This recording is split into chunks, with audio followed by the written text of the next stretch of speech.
It was 6:43 a.m. when the first engine roared to life at Maddox Auto.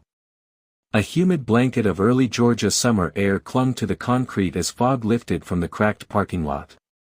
Sierra Maddox, 13 years old and already elbow-deep in a half-disassembled fuel injector, wiped a grease-smeared hand on her faded jeans and squinted through the rising sun. Most kids her age were still in bed. But Sierra had spent every morning of her summer break in her father's garage. Her hands were calloused. Her mind was sharp. And in this place, amid socket wrenches, rusted catalytic converters, and the comforting scent of motor oil, she was in her element. Her father, Jesse Maddox, a man with a limp in one leg and wisdom in his eyes, watched from behind the counter, letting her work. He'd been a mechanic for 30 years and a single father for 12. Sierra was his pride, his shadow, and, more recently, his equal. But that morning wasn't routine. Parked in Bay 3 was a sleek, silver prototype engine wrapped in warnings and NDA stickers. It had been dropped off after hours by Wilcor Motors, the auto tech juggernaut known more for its secrecy than its generosity. They needed a neutral third-party evaluation, someone who wouldn't ask too many questions. They didn't expect Sierra. It was unlike anything she'd seen, sleek, compact, and disturbingly quiet. According to the note left behind, it was a high-efficiency, next-gen hybrid drive meant for integration into autonomous transport units. But as Sierra hooked it to the diagnostics and watched the firmware screens flicker, she frowned. Something didn't add up. The engine behaved erratically, producing fluctuating data spikes and silent error codes, not in the standard syntax, but embedded deeper, almost intentionally obfuscated. It wasn't a malfunction. It was a mask. "Dad," she said without looking up, "this thing's lying to us." Jesse looked up from his paperwork. "You mean the readings?" "I mean the software's been tampered with. There's code in here that's spoofing outputs.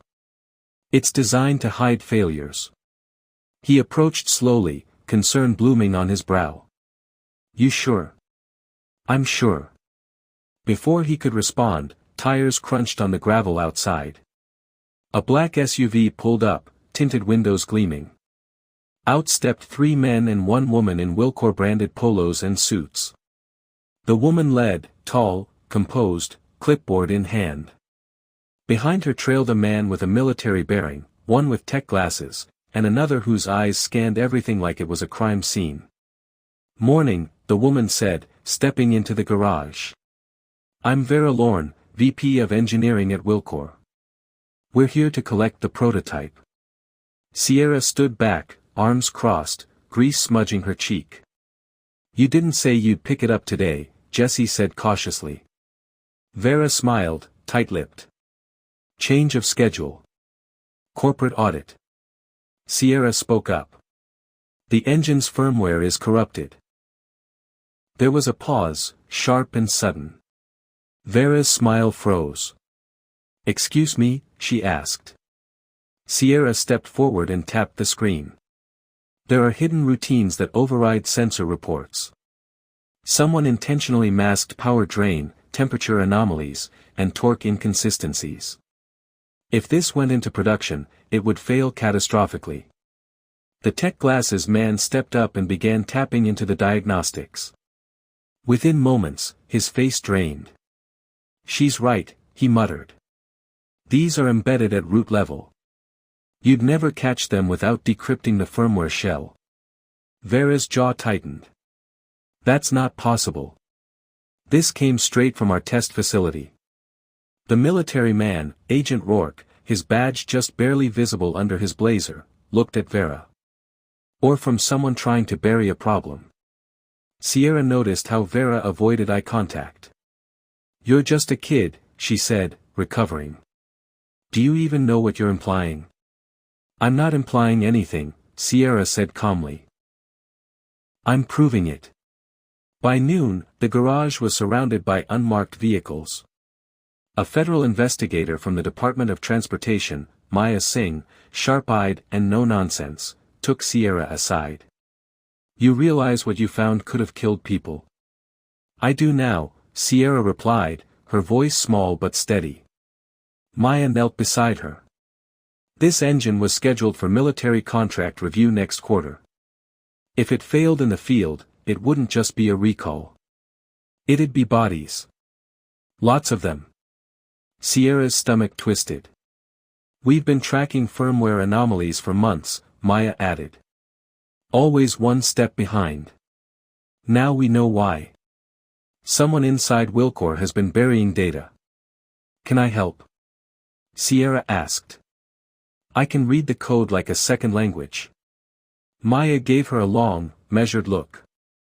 You're 13. Still faster than your analysts, Jesse said from the background, arms folded with quiet pride. Maya smiled slightly. I believe it. ### the offer. 2 days later, Sierra was sitting in a glass-walled office in downtown Atlanta, staring across the desk at Maya Singh. We're assembling a task force, Maya said. Codename, Shadowlock. Goal is to trace the firmware corruption back to its source. You think it's bigger than Wilcor? I think Wilcor's just the tip. Sierra hesitated. You want me in? I want you as a consultant. Remote access. No classified data. But your skill set, your instinct, we don't want to lose that. Sierra felt the weight of the offer settle on her shoulders. It was heavy. It was electric. I'll do it, she said. Weeks passed. From her father's garage, Sierra accessed servers, decrypted code layers, and traced anomalies through abandoned data clusters. Each lead led deeper, into firewalled repositories, buried contracts, ghost organizations. Then she found something she wasn't meant to see. A project named Malachi, hidden inside a defunct defense contractor's encrypted archive. It wasn't labeled under Wilcor. It was older. Classified. Terminated. And yet, still active.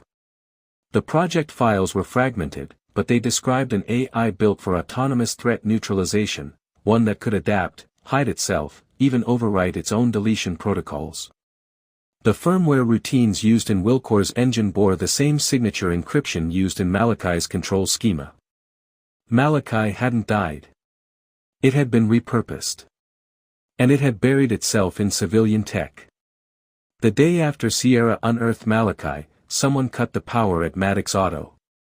3 men in plain clothes entered through the rear bay. No badges. No IDs. Sierra was alone. They weren't there for parts. She ran. Ducking through engine racks, sliding under half-built transmissions, she reached the side closet and grabbed the old emergency radio Jesse had kept from his military days.